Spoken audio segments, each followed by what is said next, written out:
സർക്കാരിന്റെ 4ാം വാർഷികാഘോഷങ്ങളുടെ സമാപനം തിരുവനന്തപുരത്ത് നടക്കുകയാണ്. മുഖ്യമന്ത്രി പങ്കെടുക്കുന്ന റോഡ് ഷോ തലസ്ഥാനത്ത് പുരോഗമിക്കുകയാണ്. അല്പസമയത്തിനകം പൊതുസമ്മേളനം നടക്കും. നമുക്ക് ആ റോഡ് ഷോയുടെ കാഴ്ചകൾ കാണാം. അരുൺ സോളമനും നമുക്കൊപ്പമുണ്ട്.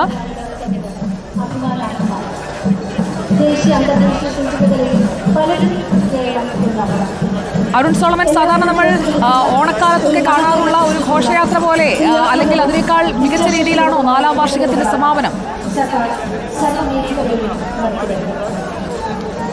സുജയ, പ്രത്യേകിച്ചും തിരുവനന്തപുരത്തെ കുറിച്ച് പറയുകയാണെങ്കിൽ ഏത് ആഘോഷമായാലും വളരെ കെങ്കേമമായിട്ട് ആഘോഷിക്കുന്ന ഒരു പതിവ് തിരുവനന്തപുരത്തുണ്ട്. സർക്കാരിൻ്റെ 4ാം വാർഷികവും കാസർഗോഡ് നിന്ന് കഴിഞ്ഞ മാസം 21-ാം തീയതി ആരംഭിച്ച് ഇന്നിപ്പോൾ പുത്രിക്കണ്ടം മൈതാനത്ത് വൈകുന്നേരം 5 മണിയോടുകൂടി തന്നെ മുഖ്യമന്ത്രി ഉദ്ഘാടനം ചെയ്യുകയാണ്. വളരെ വലിയ തോതിൽ നേരത്തെ മന്ത്രിമാരായിട്ടുള്ള GR അനിലും ശിവൻകുട്ടി അടക്കമുള്ളവർ പറഞ്ഞത് ഈ സമാപന സമ്മേളനത്തിൽ 50,000-ഓളം വരുന്ന പ്രവർത്തകരും അനുഭാവികൾ അടക്കമുള്ളവർ എത്തിച്ചേരുമെന്നുള്ളതാണ്. അങ്ങനെ ഒരു വലിയൊരു ജനസാഗരം തന്നെ പുത്രിക്കണ്ടം മൈതാനത്ത് എത്തിയിട്ടുണ്ട്. എന്തായാലും 10,000-ലധികം ആൾക്കാർ ഇവിടെ എത്തിയിട്ടുണ്ടെന്ന് തന്നെ നമുക്കിപ്പോൾ ഈ പുത്രിക്കണ്ടത്തു നിന്നും ഈ ഓവർ ബ്രിഡ്ജിൽ നിന്ന് ആരംഭിച്ച റോഡ് ഷോ ഇപ്പോൾ പുത്രിക്കണ്ടത്ത് എത്തിയിരിക്കുകയാണ്. ഈ വേദിയിലേക്ക് മുഖ്യമന്ത്രിയുടെ അകമ്പടി വാഹനത്തോടുകൂടി മുഖ്യമന്ത്രിയും വീശുകുട്ടി അടക്കമുള്ളവർ എത്തുകയാണ്. കാണികൾ ഇവിടെ എത്തിയിട്ടുള്ള പൊതുജനം ഇപ്പോൾ മൊബൈൽ ലൈറ്റ് വെളിച്ചം വീശി മുഖ്യമന്ത്രി 4ാം വാർഷികത്തിന്റെ വിജയം ആഘോഷിക്കുന്നതിന്റെ പരമായിട്ട് മൊബൈൽ വെളിച്ചം കൈകൊണ്ട് വീശിക്കൊണ്ട് മുഖ്യമന്ത്രിയെ വരവേൽക്കുന്ന കാഴ്ചയാണ് നമ്മളിപ്പോൾ കാണുന്നത്. അത്തരത്തിൽ വലിയ വിപുലമായിട്ടുള്ള ചടങ്ങ്, അതിൻ്റെ ഒരു ജനങ്ങളുടെ പൊതുവികാരം LDFിനൊപ്പമാണ് എന്നുള്ള ഒരു ഏറ്റവും വലിയ ഒരു കാഴ്ചയാണ് നമ്മൾ കണ്ടുകൊണ്ടിരിക്കുന്നത്. സർക്കാരിൻ്റെ തുടർച്ചയായിട്ടുള്ള ഏറ്റവും അധികം ഈ കഴിഞ്ഞ 20-ാം തീയതി കഴിയുമ്പോൾ തുടർച്ചയായിരിക്കുന്ന മുഖ്യമന്ത്രി തുടർച്ചയായി ഏറ്റവും അധികം ഭരിക്കുന്ന ഒരു സർക്കാർ എന്ന അത്തരത്തിലുള്ള വലിയ ഖ്യാതി നേടിയിട്ടുള്ള LDF സർക്കാരിൻ്റെ ഈ ഒരു ലക്ഷ്യമെന്ന് പറയുന്നത് അടുത്ത 3ാം തവണയും LDF സർക്കാർ വരണമെന്നുള്ള ലക്ഷ്യത്തോടു കൂടിയാണ് ഇത്തരത്തിൽ വലിയൊരു ചടങ്ങ് ഒരു 4ാം വാർഷികം വളരെ വിപുലമായിട്ട് നടത്തിയത്. നമുക്കറിയാവുന്നതുപോലെ മാസം 21-ാം തീയതി ആരംഭിച്ച ചടങ്ങിൽ മൈക്കിൽ ഒരു സാങ്കേതിക തടസ്സമുണ്ട്, അതൊന്ന് അരുൺ പരിഹരിക്കൂ.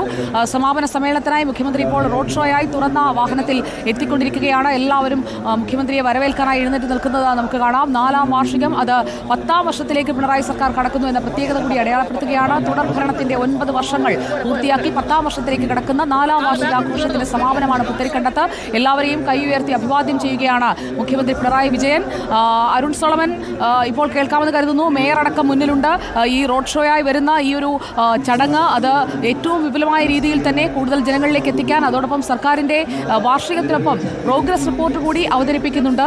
അങ്ങനെ സർക്കാർ കൈവരിച്ച പുരോഗതികൾ അത് ഒരു ലിഖിതമായി മാറാൻ പോവുകയാണ്. അങ്ങനെ ഒരു തെരഞ്ഞെടുപ്പിലേക്ക് ഒരുങ്ങുകയാണ്. അതിൻ്റെ ഒരു കർട്ടൻ റൈസറായി കൂടി മാറുകയല്ലേ 4ാം വാർഷികാഘോഷത്തിന്റെ സമാപനം? അരുൺ,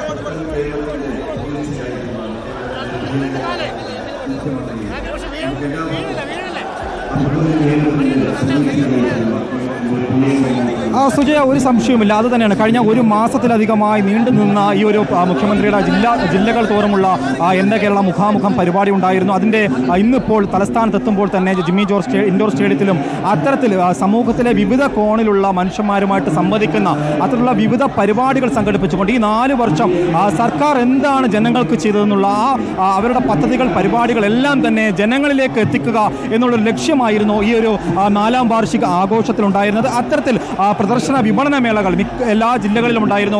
ഒടുവിൽ ഇപ്പോൾ തലസ്ഥാനത്ത് കനാക്കുന്നിൽ കഴിഞ്ഞ ദിവസങ്ങളിലൊക്കെയും ആ പ്രദർശന വിപണന മേളകളൊക്കെ നമ്മൾ കണ്ടതുമാണ്. ഇന്നിപ്പോൾ ജനങ്ങളുടെ വികാരമാണ് ഒരു ഇടതുപക്ഷ സർക്കാരിന് നൽകുന്ന ഏറ്റവും ഒരു ജനങ്ങളുടെ വികാരം തന്നെയാണ് നമ്മളിവിടെ കാണുന്നത്.